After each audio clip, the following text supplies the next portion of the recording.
अच्छा, तो हमने एडिट पेज के ऊपर एक प्रोजेक्ट कंप्लीट कर लिया है, तो अब हम फ्यूजन पेज के ऊपर मूव कर सकते हैं। By the way, edit page के ऊपर हमने मैक्सिमम काम कवर कर लिया है। कुछ टूल्स रहते हैं, वो हम जब नेक्स्ट प्रोजेक्ट करेंगे फ्यूजन पेज के साथ मिला के, तो हम उनको भी वहाँ पे कवर कर लेंगे। सही है। तो फ्यूजन पेज पे जाने से पहले हमें उसके लिए एक कंपोजिशन बनानी पड़ेगी। तो वो हमें यहाँ से मिलेगी इफेक्ट से, यहाँ पे टाइप करेंगे फ्यूजन फ्यूजन कंपोजिशन। सही है। तो ये आप यहाँ पे रखेंगे। तो ये फ्यूजन पेज की एक किस्म की टाइमलाइन है। सही है। अब होगा ये कि जब आपको अलग से एक एनिमेशन क्रिएट करनी पड़ेगी, तब आपको इसकी ज़रूरत पड़ेगी। लेकिन अगर आप किसी क्लिप के ऊपर एनिमेशन क्रिएट करना चाह रहे हैं, तो अब आपको इसकी ज़रूरत नहीं पड़ेगी। सही है। लेट्स से हम एक क्लिप के ऊपर एनिमेशन क्रिएट करना चाह रहे हैं, तो मैं फ्यूजन पेज पे लैंड करूँगा। तो मुझे क्या मिलेगा? मुझे मिलेगी ये दो चीज़ें। सही है। थोड़ा पहले इसका इंटरफेस समझ आते हैं। मीडिया वन जो है, इसका मतलब ये है कि ये हमारा फुटेज है। सही है। मीडिया आउट जो है, ये हमारा आउटपुट होगा। यानी कि इसके बीच में यहाँ से लेके इसके बीच में जितनी भी एनिमेशन होगी, वो सारी मिलके यहाँ पर आके एक मुकम्मल रेंडर बन जाएगा। सही है। तो फाइनल आउटपुट ये शो करेगा। सही है।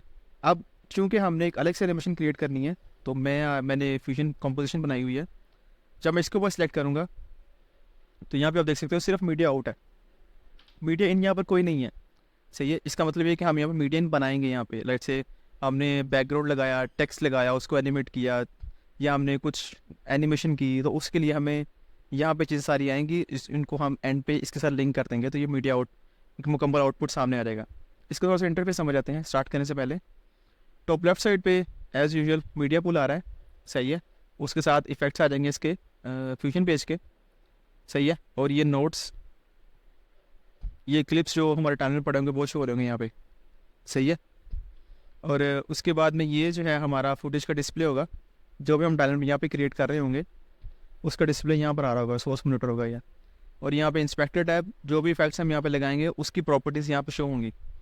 यहाँ पे आप देखोगे तो डबल आइकन बना हुआ है, ये ड्यूल। फिलहाल मैं इसे स्विच करूँगा ना, तो यहाँ पे ड्यूल स्क्रीन आ जाएगी। ये और ये दो स्क्रीन आ गई हैं। अगर मैं इसे वन करूँगा, तो ये वन चला जाएगा, सिर्फ एक स्क्रीन आएगी। इसको मैं आपको बताऊँगा कैसे। अब मैं यहाँ पे कुछ डिस्प्ले लाना चाह रहा हूँ। सही है। मैं क्या करूँगा, मैं इसको उठाऊँगा बैकग्राउंड नोड को, इसको मैं इसके साथ कनेक्ट कर दूँगा। सही है। अब यहाँ पर डिस्प्ले आ गया, मेरे ब्लैक स्क्रीन आ गई है, विच मीन्स यहाँ पर डिस्प्ले आ गया है। अब मैं क्या करूँगा, मैं आपको दिखाऊंगा। यहाँ पे लेट्स से मैं बैकग्राउंड पे क्लिक करता हूँ, तो यहाँ पे इंस्पेक्टर टैब में इसकी प्रॉपर्टीज सारी शो हो गई हैं। इसमें मैं इसका कलर चेंज कर सकता हूँ कुछ भी। सही है। मैं इसकी ओपेसिटी वो छेड़ सकता हूँ। सही है। यहाँ पे मैं अगर इसे वापस यहाँ पे ले जाऊँ, तो उसके कैपेसिटी 600 हो जाएंगे। उसके अलावा मैं यहाँ पे सॉलिड के ऊपर, यहाँ पे मेरे पास ग्रेडेड ऑप्शन भी है, ग्रेडेड आ गया। देन हॉरिजेंटल ऑप्शन भी है मेरे पास, हॉरिजेंटल। एक साइड इसकी ब्लैक है, दूसरी ट्रांसपेरेंट है। सही है। देन वर्टिकल इसका ऑपोजिट होगा। सही है। देन फोर कॉर्नर कलर्स, यहाँ पे कोई भी कलर सेलेक्ट कर लो। यहाँ पे लेट्स से मैसेज कर रहा था, और इसको मैं उठा के यहाँ पे करता हूँ। सही है। फोर कॉर्नर कलर आ गए यहाँ पे। इस तरह ग्रेडियंट के ऊपर भी आप ऐसा कुछ कर सकते हो यहाँ पे।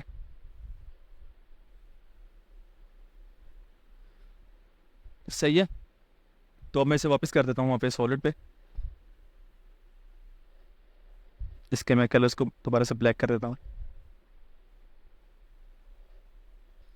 ये इमेज है। इसका भी कुछ इतना खास काम नहीं है, अगर आगे ज़रूरत पड़ेगी तो आपको ज़रूर इसका बता दूंगा। देन इसकी सेटिंग्स है, इसका भी हम आगे जाके पढ़ेंगे। मेन चीज़ ये थी जो मैंने आपको बताई है। अच्छा, अब उसके बाद में ये तो आ गया बैकग्राउंड। बैकग्राउंड को मैं अभी फिर से ब्लैक कर देता हूँ, और यहाँ पे बैकग्राउंड को मैं कलर भी देता हूँ। कोई कुछ एक कलर दे दिया मैंने बैकग्राउंड को। जब भी मैं यहाँ से कोई भी टूल उठा के यहाँ पे लाता हूँ, फास्ट नॉइज़ का या कोई भी, तो इसको इस पॉइंट को मैं इस पॉइंट के साथ मिलाऊंगा, रेक्टेंगल को रेक्टेंगल के साथ। तब यहाँ पे एक ब्रिज बन जाएगा, जिसे मर्ज कहते हैं, और ये इन दोनों को मर्ज कर देगा। तो ये लेट्स से ये बैकग्राउंड है, और ये एक अलग नोड है, और ये एक अलग नोड है, बीच में ये आ गया। इसको मिलाया तो यहाँ पे एक ब्रिज बन गया। ब्रिज ने इसको हेल्प किया इसके साथ कनेक्ट करने में। अब दो व्यूवर्स की जो मैं बात कर रहा था, वो ऐसे थी कि लेट्स से अगर मैं इसे क्लिक करता हूँ, तो ये सिर्फ इसका डिस्प्ले आ रहा है इसका। सही है। अगर मैं ऐसे क्लिक करूँगा तो सिर्फ इसका डिस्प्ले आ जाएगा। मैं यहाँ से इसका व्यू ऑफ कर देता हूँ। Fast noise basically background design करने में हेल्प करता है, और इसके बाद में इसके अलग से भी कुछ चीज़ें हैं जिस पे ये हेल्प करेगा आपको एनिमेशन क्रिएट करने में। हम आगे जाके भी पढ़ेंगे इसको, डिटेल्स में नहीं जा रहे हैं हम इसका सिर्फ ये कवर कर रहे हैं कि हम देखना चाह रहे हैं कि फ्यूजन पेज में क्या क्या चीज़ें हैं, टूल्स किस तरह से काम करते हैं। सही है। इसके बाद हम इसका एक प्रोजेक्ट बनाएंगे जिसके अंदर आपकी सारी कन्फ्यूजन दूर हो जाएगी। सही है। मैं इसकी सेटिंग तो छेड़ रहा हूँ, दैट्स इट। हाँ, अगर मैं इसको छेड़ूंगा तो ये इसको हल्का सा एनिमेट शुरू कर देगा। सही। ये इसको हल्का सा एनिमेट कर रहा है इस वक्त। सही है। अब मैं इस फास्ट नोज को डिलीट कर देता हूँ यहाँ से। अब मैं यहाँ कुछ भी यहाँ पे लाने के लिए हमें बैकग्राउंड लगाना पड़ेगा। अगर हम बैकग्राउंड नहीं लगाएंगे तो यहाँ पे कुछ डिस्प्ले नहीं होगा। सही है। तो अब मैं टेक्स्ट नोट यहाँ पे ले आता हूँ। टेक्स्ट नोट को भी ऐसे ही मैं यहाँ पे मर्ज के साथ सेलेक्ट कर दूंगा तो ये आ जाएगा। ये पहले से सेट हुआ है तो इसको मैं यहाँ से रिमूव कर देता हूँ।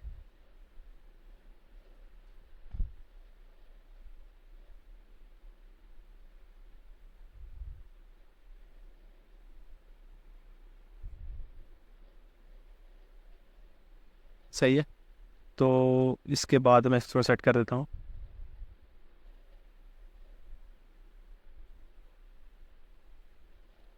थोड़ा सा आगे से मैं ले रहा हूँ, सेंटर में करता हूँ इसको मैं।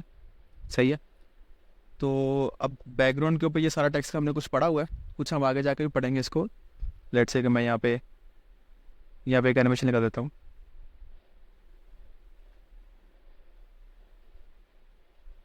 सही है। एनिमेशन तो आपने पढ़ी हुई है ना सारी, तो ये ऐसे आ जाएगा।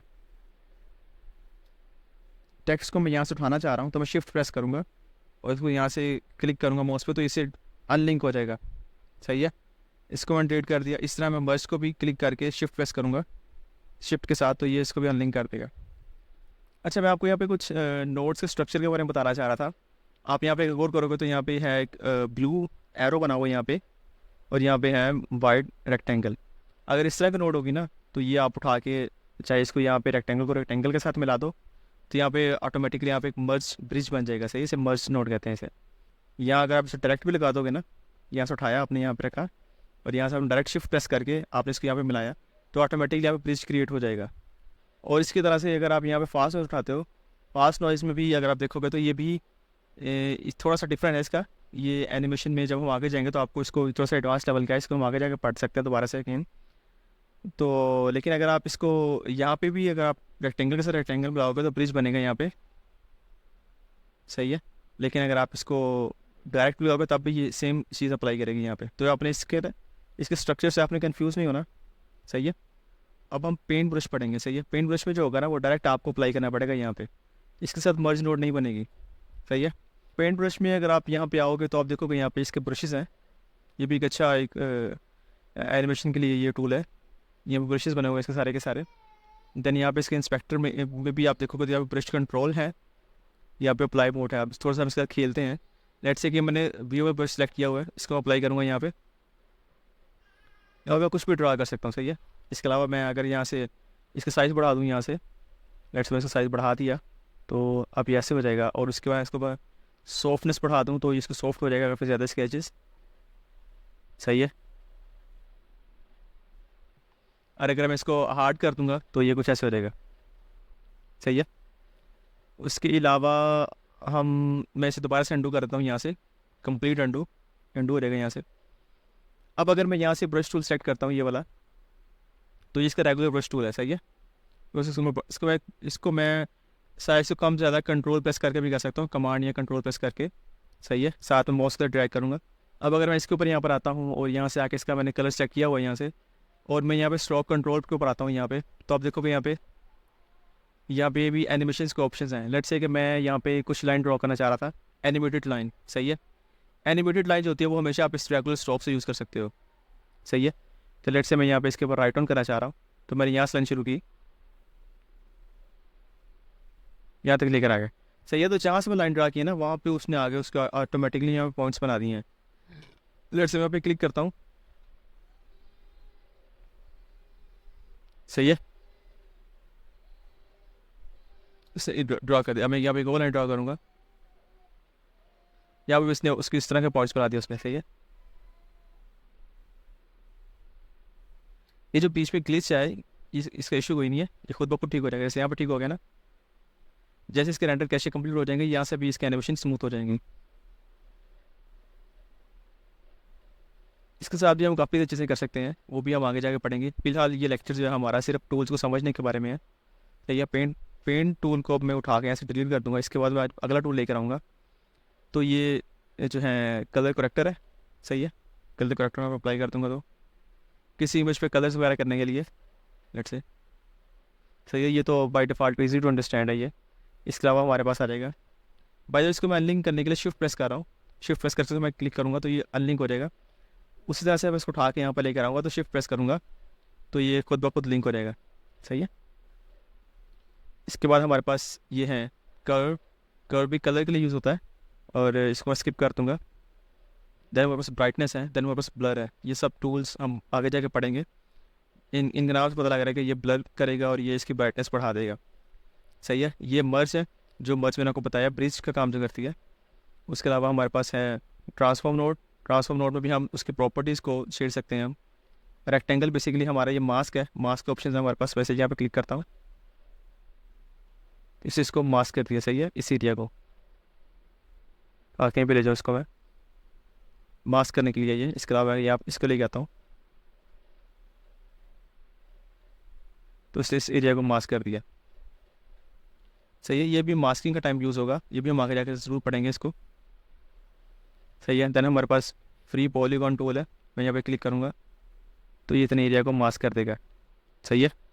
देन हमारे पास आगे है एक दूसरा भी टूल है, ये है हमारे पास बी स्प्लाइन टूल। ये थोड़ा सा स्मूथ कर देता है इसको,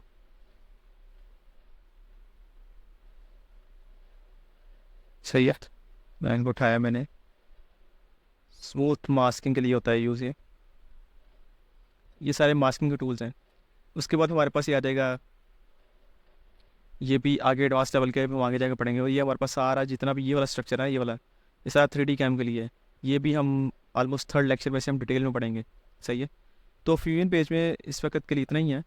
अब हम जब नेक्स्ट शुरू करेंगे इसको, तो हम इसके ऊपर प्रॉपर एक प्रोजेक्ट बनाएंगे, जो कि जिसमें आपके सारी कन्फ्यूजन दूर हो जाएगी कि कौन सी नोट किस पर्पज़ के लिए काम हो रही है, और उसको हम किस तरह से पूरा प्रोजेक्ट बनाने में, एनिमेशन 10 to 15 सेकेंड्स की बनाने में कैसे हम उसको यूज़ कर सकते हैं।